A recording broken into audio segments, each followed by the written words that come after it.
성도 여러분 안녕하십니까? 주님의 선하신 사랑과 은혜가 우리들의 날마다의 삶을 행복하게 하고 그래서 어쩌면 우리가 하루하루 살아가는 것이 살맛 나는 그런 시절이 아닌가 싶습니다.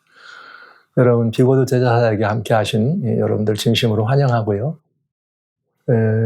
아마 이 자리는 우리 주님이 좋아서 예수님이 너무 좋아서 예수님을 감히 사랑한다는 말씀을 좀 주님께 드리기는 좀 너무 죄송스럽고 주님이 너무 좋아서 어쩔 줄 모르는 사람들만 이 자리에 함께 하시지 않았는가 그런 생각을 합니다.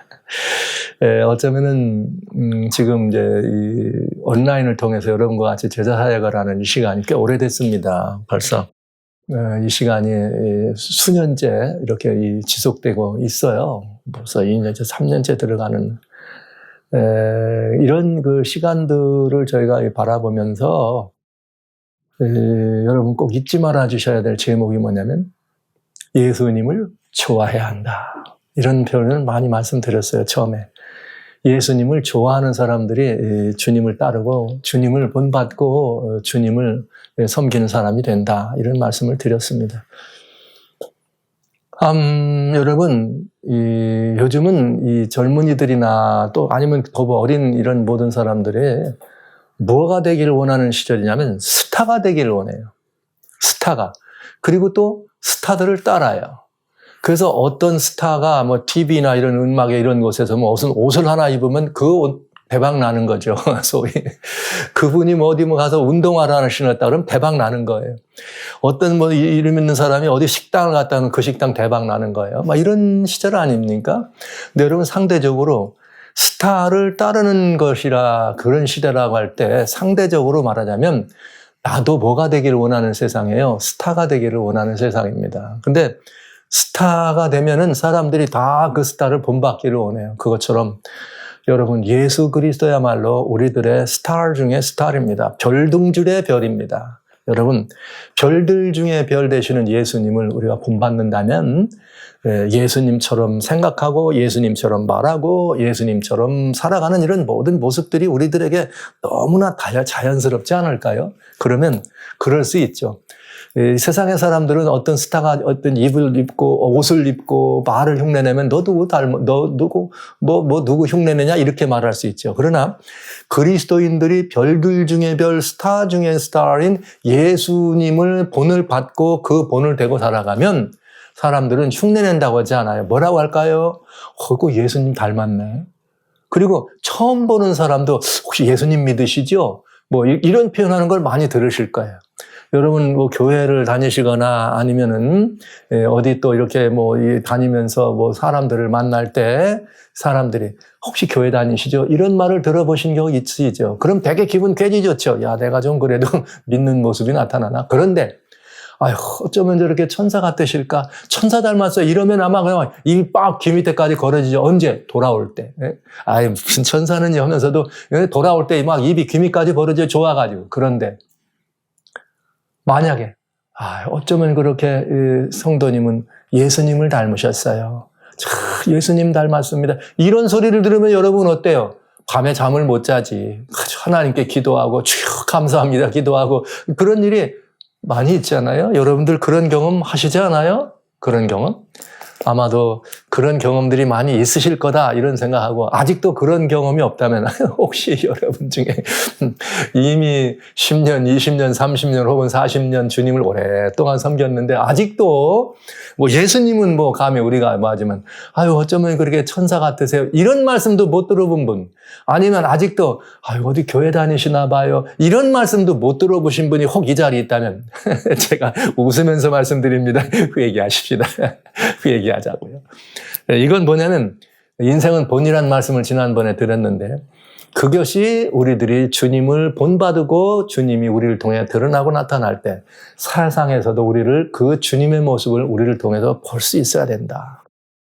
무한한 도전입니다. 이렇게 저도 말씀은 드리지만 늘 도전입니다. 늘 도전입니다. 그리고 자주 그 본이 되지 못하고 본에 미치지 못하는 자신을 볼 때마다 마음이 무겁고 주님 앞에 무릎을 꿇을 수밖에 없는 이런 그 연약한 인생임을 여러분 앞에 솔직히 고백합니다. 목사인 저도 제가 완성된 그런 주님의 본을 이렇게 보여주지 못한다는 자신 때문에 늘 아픔이 있고, 그러면서 또 한 번 또 일어나서 내가 본이 돼야지, 이런 생각을 합니다.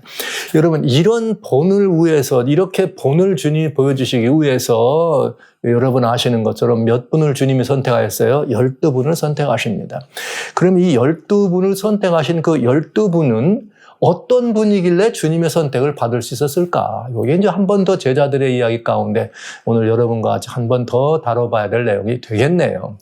여기 하나님 말씀 마가복음에는 3장에 특별히 이제 그런 말씀이 여기 돼 있네요.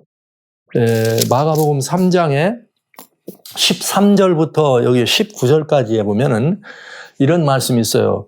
또 산에 오르사 자기의 원하는 자들을 부르시니 나온지라, 이렇게 돼 있네요. 그 다음에 그래서 이 12를 세웠다.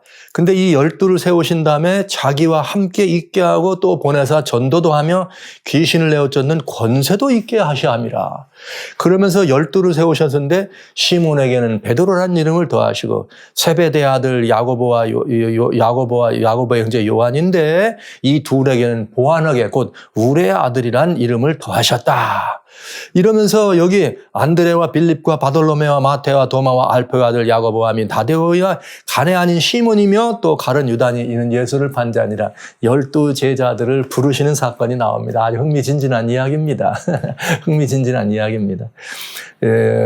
지난번에도 그런 말씀 드렸습니다만 어떤 분은 왜 예수님이 12분만 선택하였을까 이런 생각을 가지시더라고요. 그런데 성경 속에는 여러 숫자에 대한 이야기가 나오죠. 숫자의 의미가 뭐 이렇게 뭐 3이 나오고 뭐 하나, 뭐 3이 하나, 3, 7, 12, 뭐 14만 4천 이런 거 하면 되게 관심이 있어서 그 숫자에 대한 의미와 어떤 상징과 그런 무슨 뭐 퍼즐 풀듯이 비밀을 이렇게 퍼즐 맞추듯이 비밀을 이렇게 풀어가는 것처럼 숫자를 관심을 많이 가지고 있는 것 사실이죠. 또 그런 숫자가 또 있는 것도 사실이고요. 근데 여러분, 우리는 먼저 그런 의미를 떠나서 꼭 이렇게 생각하시면 되겠어요. 이 세상에 지혜 말씀이신 그 주님이 이 땅에 오셔서 주님의 이 복음의 역사를, 대속의 역사를, 구속의 역사를 이루시고 이 복음을 땅끝까지 증거해서 모든 인류에게 이 생명의 말씀을 증거케 하는 그 일을 위해서 주님이 당신의 본을 필요로 하셨는데 그 본을 필요로 한 숫자가 12본이었다. 그럼 왜 12이냐? 그럼 우리가 따질 게 뭐 있어요? 하나님의 지혜로 봤더니 12이 가장 뭐예요? 효과적일 수 있고 가장 합리적일 수 있고 가장 이해할 수 있고 예수님을 드러나는데 가장 완벽한 숫자였기 때문에 12를 뽑지 않았겠어요? 뭐 20명이면 어떻고 30명이면 어떻게? 물론 성경 속에는 70제자도 있고 120문도도 있습니다. 다 제자들입니다. 그러나 특별히 주님이 12를 택하셨다는 것은 주님께서 이 12를 택하셨다고 하는 것은 특별히 하나님의 지혜로 인류를 복음화하고 땅끝까지 복음을 증거하는데 주님의 닮은 주님의 샘플이 12샘플만 있으면 충분하다, 넉넉하다, 완전하다 이런 개념이 있었다. 이렇게 보시면 꼭 12의 의미를 뭐 12는 무슨 뭐 사면팔방을 의미하는 무슨 뭐 그래서 12방이고 이스라엘에 12지파가 있어요.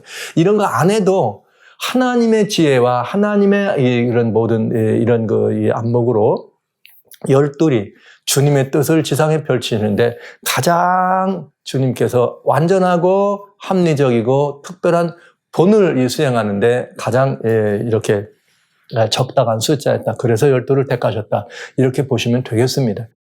그런데 이제 여기 조금 요 이야기 속에 보면은 몇 가지 꼭 이렇게 좀 돌아볼 이야기들이 있어요. 이 돌아볼 얘기들이라면 또 이제 뭐냐면 이런 거죠. 첫째는 여기 부르실 때도 좀 이상해요. 왜 부르실 때 이상하냐면 제자들이 말이죠. 많은 제자들이 주여 하고 쫓아오고 떠나오고 다 그랬을 텐데 그렇겠잖아요. 얼마나 많은 제자들이 주님을 따랐겠습니까? 그런데 주님은 뭐라고 하셨는가 하면 자기의 원하는 자들을 부르셨다. 이렇게 돼 있네요. 그러니까 아무나가 아니에요. 여러분, 우리 모두는 주님의 제자가 될 수 있습니다. 그러나 아무나는 아닙니다. 왜요? 주님이 원하는 자만 될 수 있다고 하는 것이죠. 이렇게. 근데 이제 이렇게 제자들을 부르신 다음에 주님이 가장 먼저 부르신 이유가 나와. 그 부르신 이유는 제일 먼저 왜 부르셨느냐? 나와 함께 있게 하셨다. 그래서 이 함께 있는다는 게 그만큼 중요해요.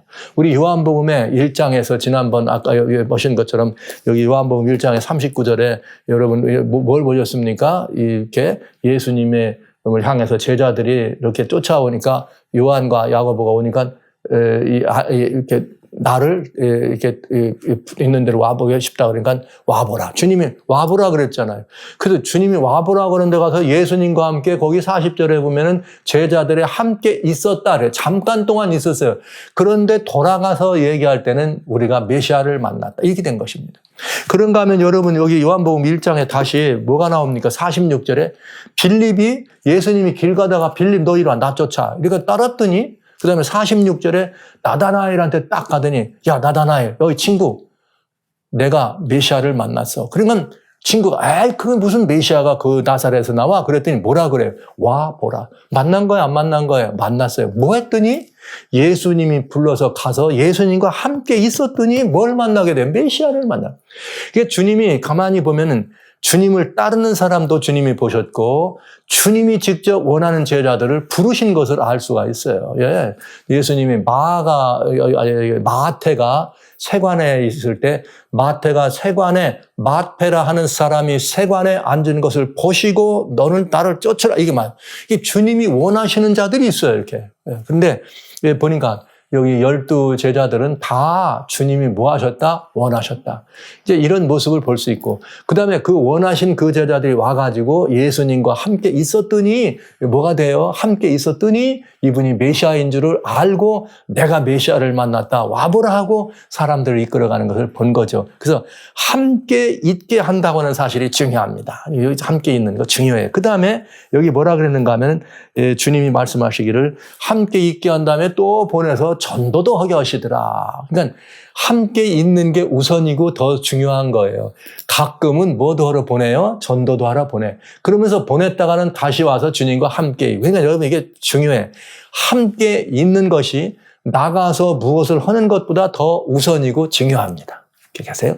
그런데 여기에 주님이 제자들을 보낼 때는 권세도 있게 하셨다. 귀신을 쫓는 권능과 권세도 있게 하니까 내보내실 때는 그냥 보내신 것이 아니다. 이거를 알 수가 있습니다. 그 다음에 또 하나는 이제 더 우리가 꼭 봐야 될 것이 있는데 제자들에게 새 이름을 더하시더라.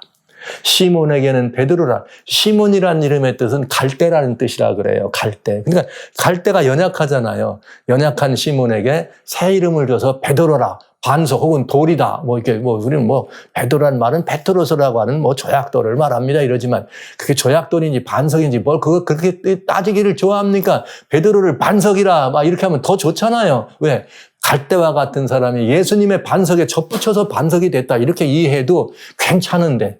그래서 제가 이제 원어를 얘기할 때 가끔 조심스러운 게 그런 부분들입니다. 이 언어라고 하는 건 거기에 꼭 어떤 철학적 개념이 들어있기 때문에 잘못 우리가 생각하면 그 언어의 어떤 이런 함정에 빠질 수가 있습니다. 그래서 여기 우리 베드로 얘기할 때 사람들이 베드로는 페트로스라고 하는 조그만 돌들을 말한다 그래죠. 이렇게 돌들, 조약돌 같은.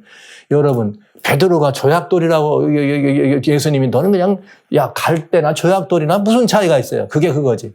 그냥 베드로 그러면 우리는 반석이구나. 넌 반석이다. 이렇게 이해해도 오히려 더 큰 은혜가 된다는 말씀을 여러분들에게 드리면서 야고보나 요한에게는 우레의 아들이다 이런 말을 합니다. 자, 여기 몇 가지가 주어졌는데 이것들은 그냥 제가 간단하게 여러분들에게 이 말씀을 좀 드릴게요. 왜냐하면 제자의 삶이라는 것이 우리들에게 그렇게 주어진 삶인데 여기서 가장 중요한 건 뭐냐면 자기의 원하는 자들을 부르셨다는 것이죠. 여러분 예수님의 12제자 보세요. 다 누굽니까? 지난 시간에 고린전서 1장에 보면 문벌도 없고 학벌도 없고 이 세상에 육체적으로는 볼 것도 없고 이런 분들이라고 했잖아요. 직접 제자들이 자신들을 그렇게 말했잖아요. 그런데 실제 이 제자들 모습을 보십시오. 예수님의 제자가 되려면 그래도 우주의 주인의 제자가 되려면 좀 뭔가도 학식도 높고 배움도 높고 갖춤도 있고 근사한 모습이라 해야 되지 않겠어요? 예수님 자신도 흠모할 만한 아름다움이 없다고 하신 분인데 그런데 여기 제자들을 주님은 그렇지 않은 제자들을 주님은 내가 원했다. 내가 원하노니 나를 따르라. 이렇게 되셨다는 거예요. 저는 이 말씀을 보면서 이게 막 희망이 온서듬치고, 이게 뭐라 할까요? 좀 이렇게 막 웃음도 나오고 힘이 납니다. 왜냐? 제가 이 제자들과 저를 비교해 보니까 제가 나을 게 아무것도 없어요. 이 제자들이나 저나 다를 거 없어요. 저는 그저 시골에 그야말로 농사꾼의 아들은 아닙니다만 농부들이 사는 그런 시골에서 태어나서 장사하는 부모님 밑에서 장사꾼의 자녀를 태어났으니 똑같은 거지 뭡니까? 이 제자들하고. 야, 그런데 이 제자들을 보면서 주님이 이들을 원하셨다 하니까 막 이렇게 기쁠 수가 없어요. 야, 주님은 세상의 사람들이 생각하는 것 같지 않네? 왜 여러분 이런 거 좀 전도해보면 이렇게 표현하기가 좀 그렇습니다. 좀 까다로운 분들이 있잖아요. 그리고 어떤 분들, 교회 뭐 얘기하면서, 교회를 가려면 말이야, 돈 있어야 돼. 가난한 사람들은 뭐, 거기 가서 뭐, 그냥 망신스러워. 이런 사람 많이 있어요. 그 교회는 또 뭐, 배운 사람이 많아. 그 교회는 뭐, 연예인들만 와. 아니, 그 교회는 뭐, 의사들만 있어. 아니, 그 교회는 또 뭐, 사업하는 사람. 이래가면서 교회 그런 모습들을 봐서, 그래서 난 안 가. 이런 사람 많이 있어요. 그러니까, 교회는 뭔가 잘나고 뭐가 있고 이런 사람들만 다니는 것처럼 교회를 비아냥거리는 사람들이 있더라 이거죠. 세상 사람들은. 그런데 성경에 봤더니 그거 아니네. 여러분 예수님은 그거 아니네요. 보니까 어때요? 여기 있는 어부들이고 여기 있는 누구예요? 그냥 어디 뭐 어쩌면 말이죠. 그냥 뭐 직업도 변변치 않을 수 있는 것이고 말이야. 그냥 그 이름 없는 이런 사람들. 이런 초라한 이런 사람들이, 나다넬 같은 말이죠. 성경 꽤나 좀 안다는 사람이, 그 나사렛에서 뭐가 이렇게 생각하는 누구들이에요. 그런 정도의 삶을 살아가는 그에는 요즘으로 말하면, 정말 소외된 그런 계층일 수 있는 거죠. 다 그런 건 아니지만 소외된 계층에는 이런 사람들을 제자로 삼으시고 내가 너희를 원했다고 하는 말은 제게는 정말 이건 정말 보석 같은 이야기입니다. 세상에 주님을 따르는 일에도 세상 사람들이 생각하는 것처럼 그런 기준과 판단과 선택에 그런 어떤 것들이 있었더라면, 기준이 있었더라면 나 같은 사람은 주님 제자가 될 수 없네. 교회도 나올 수 이렇게 되잖아요. 근데 주님은 그리 안 하셨네요. 이런 사람들을 원하셨다 하니까 제가 이런 마음이 드는 것이죠. 그러면 주님 나 같은 사람도 원하실 수 있겠네요. 나 같은 사람도. 나 같은 죄인도, 나 같은 보잘것없는 사람도, 나 같은 가진 것도 들은 것도 무언가 잃은 것도 없는 그런 사람도, 내놓을 것도 없는 그런 사람도 주님은 원하셨네. 주님은 원하셨네. 그렇다면 그 주님은 나도 원하실 수 있겠네. 나는 주님을 본받아야 돼. 롬파리 하나님. 예수님을 인류의 마달들로 삼으신 이유는 그 아드님의 형상을 본받게 하시려고 했다. 난 이 아드님, 예수님을 본받아야겠네. 그러면 나는 주님의 제자가 돼야죠. 살아신 형제자매 여러분. 여러분들은 뭔가 보여줄 것도 내놓을 것도 드릴 것도 많이 있는 분도 있을 수 있습니다. 혹 그렇지 못한 분도 또 많이 계실 겁니다. 그러나 주님은 여러분들의 배움이나 듬이나 학식이나 이런 모든 갖춤을 보지 않으시고 여러분의 심령의 소원이 메시아인가를 보시면서 주님은 여러분을 원하십니다.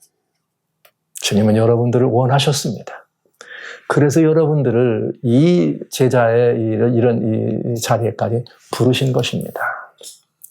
우리는 정말 이런 주님의 형상이 있다는 사실을 기억하면서 우리 정말 이 예수님을 본받는 삶을 살아야 안 되겠습니까? 그리고 주님은 그렇게 이들을 부르셔서 주님이 가장 제자들에게 원하시는 것은 전도하고 말이죠. 나가서 예수님의 이름을 선포하는 그것보다 먼저 나와 함께 머물러 있으라. 나와 함께 하자. 그래서 저는 이렇게 이건 뭐 제 개인적인 생각하게 했어요. 뭐냐면 주님이 많이 외로우시다. 주님의 본을 받기 위해서 함께 있으라 하신 거지만 저는 이걸 이렇게 따진다고요. 어떻게? 주님 많이 외로우시구나. 그렇게 세상에 왔는데 아무도 주님을 영접지도 않고 말이죠. 다 주님을 모른다고 하는 이런 때. 그래도 주님으로 한다고 하고 주님을 기다린다고 하고 주님을 찾는 이들을 내가 너희를 원하노라. 그들을 부르셨다는 걸 보면서 주님 많이 외로우셨구나. 맞아. 주님 외로우신 분이야. 창세 때부터 주님은 외로움이었어요. 왜? 다 주님을 거절하고 부정하고 노아 때는 얼마나 사람들의 마음에 주님 두기를 싫어했으면 다 그냥 이 하나님의 결국은 눈물을 흘리며 이 세상을 떠나실 수밖에 없는. 하나님 말씀 로마서를 봤더니 1장에 그렇게 되어 있잖아요.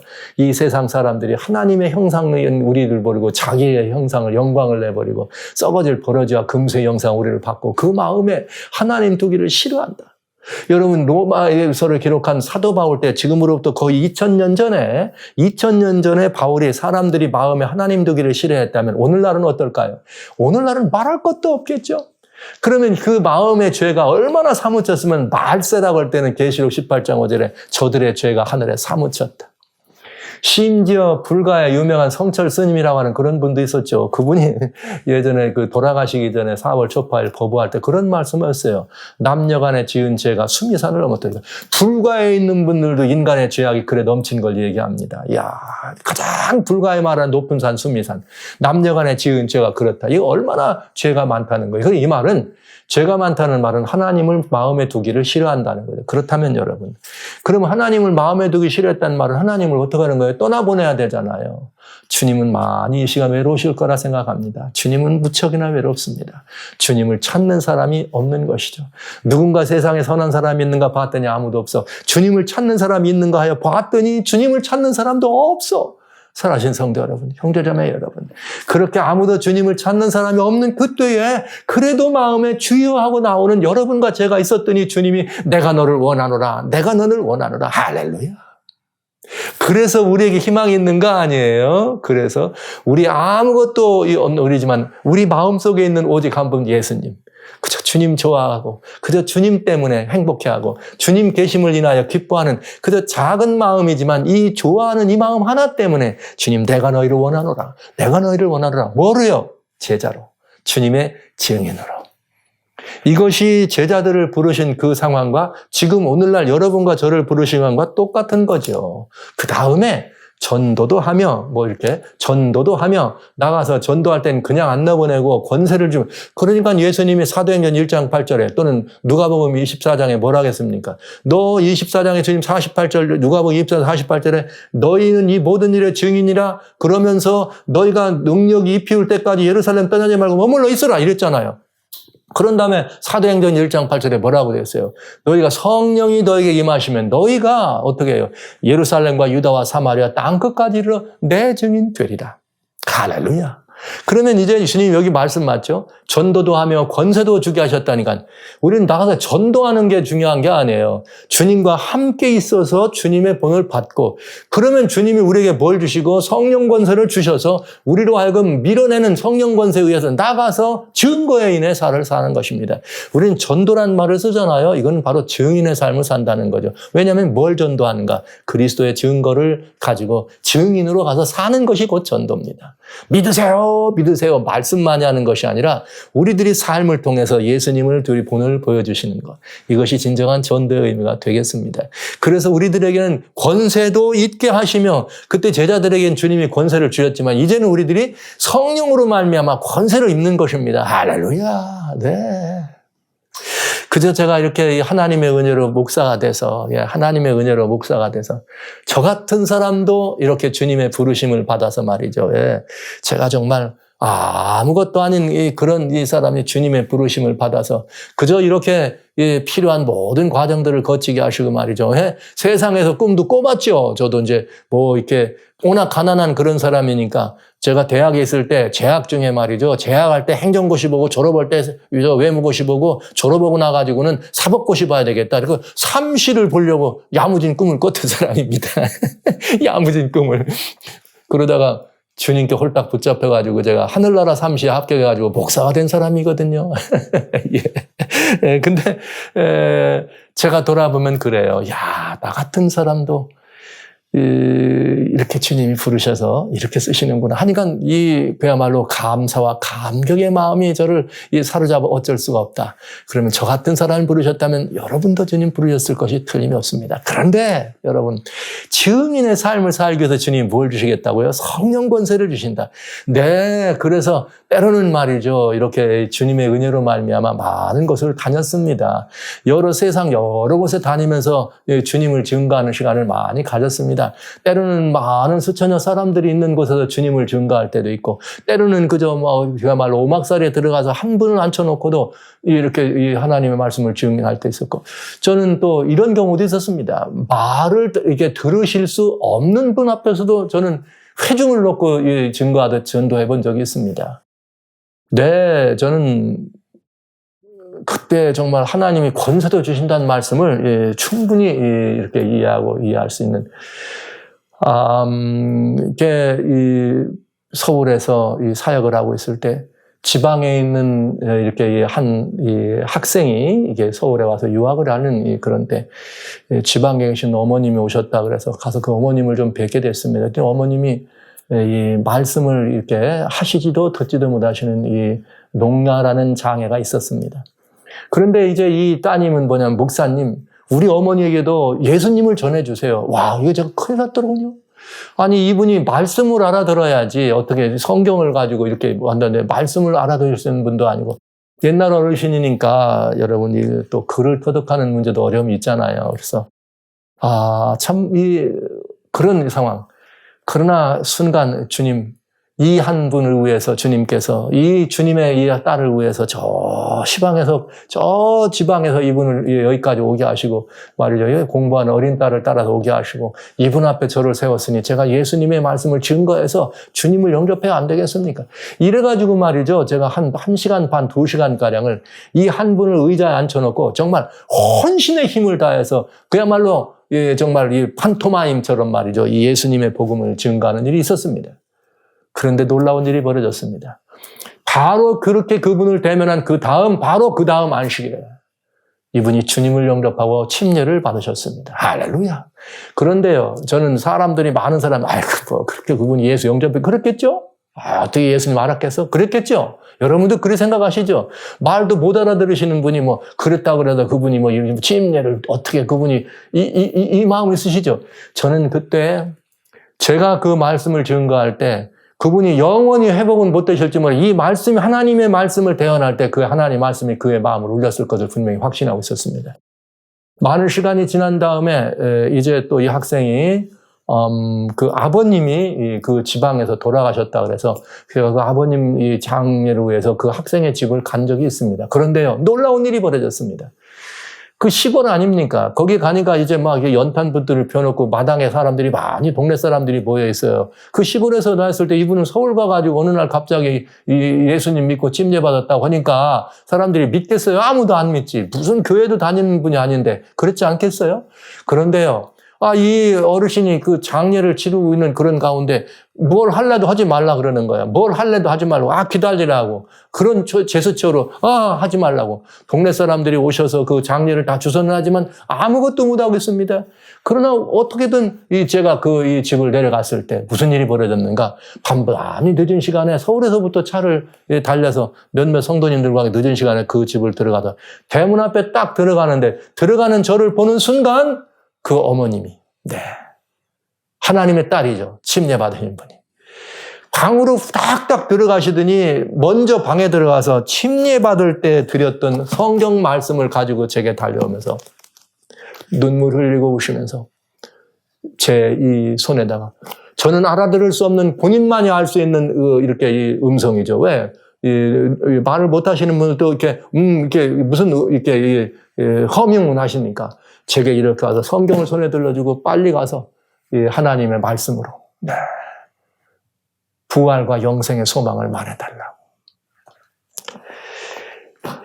저는 정말 그 시간에 그 말을 들을 수도 없고, 귀가 원래 말을 못 들으시니까요. 듣지도 못하고 말을 하실 수 없는 분이 정말 서울에 와서 딸의 집에 왔다가 그저 그렇게 증거하는 주님의 말씀을 보고 영접한 그 예수님이 영생의 주인이시며 부활의 주인이라는 사실을 그렇게 확실히 믿고 있다는 사실을 그날 확인하면서 정말 감동적인, 정말 눈물의 감동이 없이는 지날 수 없는 장례의 이런 예배를 그분과 같이 모시고 영생의 소망을 다시 한번 확인하는 시간을 가진 적이 있습니다.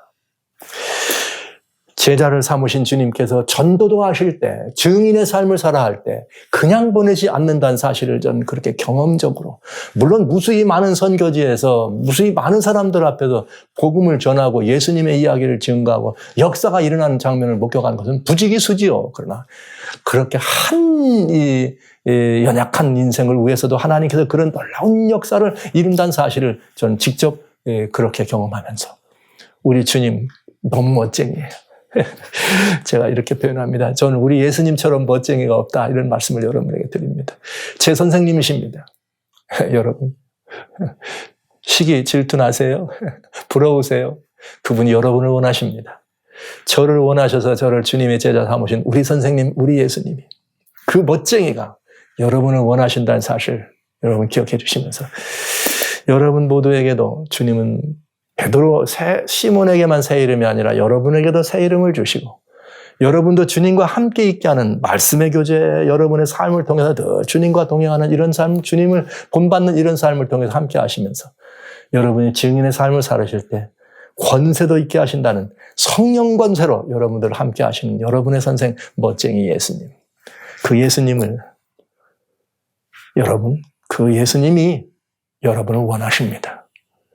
여기 마가복음 3장 13절은 이렇게 되어 있습니다. 예수께서 산에 오르사 자기의 원하는 자들을 부르시니 와우! 그 다음 말씀이 뭔지 아세요? 나온지라. 할렐루야. 오늘 우리 주님이 여러분을 그렇게 부르신다는 사실을 이해하시고 인정하시고 영접하시고 나 같은 죄인도 나 같은 사람도 주님의 제자가 될 수 있다는 사실을 여러분 확신하시면서 주님의 이 부르심에 따라 나온지라 예수님께로 나와주시기를 주의 이름으로 축원합니다.